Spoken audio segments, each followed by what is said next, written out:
Super సిక్స్లో కీలకమైనటువంటి మూడింటిని చేయలేదు నిజమే.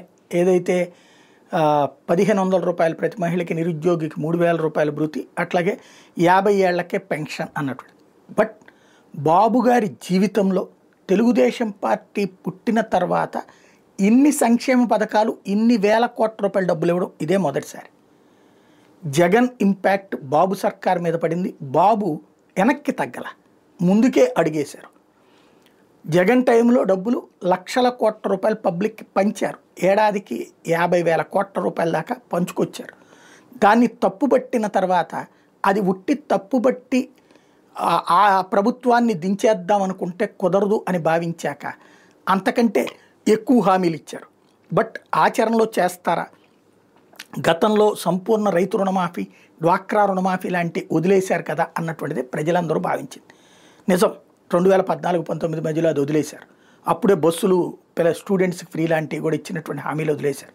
కానీ ఈ దఫా మహిళలకి ఉచిత బస్సు ప్రయాణం, పల్లె వెలుగు ప్లస్ ఎక్స్ప్రెస్ బస్సుల్లో, అట్లాగే గ్యాస్ బండలు 3 ఏడాదికి ఆ పథకాన్ని అమల్లోకి తెచ్చారు.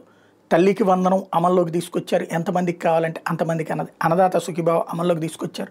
మొన్న 5,000 వేశారు. సరే, ఫస్ట్ ఇయర్ ఇవ్వలేదు, ఆ ఫస్ట్ ఇయర్ మిగిలినటువంటి ఆ 50,000 కోట్లని రోడ్లకు వేశారనుకుందాం, లేదా ఇతర బిల్లుల చెల్లింపులకు పెట్టారనుకుందాం. రెండో ఏడాదికి వచ్చేటప్పటికి ఓ సిస్టంలోకి వచ్చింది. ఓవరాల్గా ఇప్పుడు ఆటో డ్రైవర్లకు కూడా 15,000 ఏడాదికి ఇస్తానంటున్నారు. అలాగే మత్స్యకారులకు ఇచ్చారు, పెంచారు. అట్లాగే చేనేత కార్మికులకు పెంచారు. అట్లాగే ప్రతి ఒక్కరికి పెంచుతానన్నటువంటి పెన్షన్ పెంచారు. కాబట్టి గతంతో పోల్చుకుంటే చాలా మారారు. అదే సందర్భంలో అన్నింటినీ అమలు చేయగలిగితే అలా ఫిక్స్ అయిపోతుంది బాబు గారి మీదన. బాబు గారు కూడా తను ఏదైనా చేయగలడు, సంక్షేమ విషయంలో వెనక్కి తగ్గడు అనేటటువంటి ఫీలింగ్ వస్తుంది.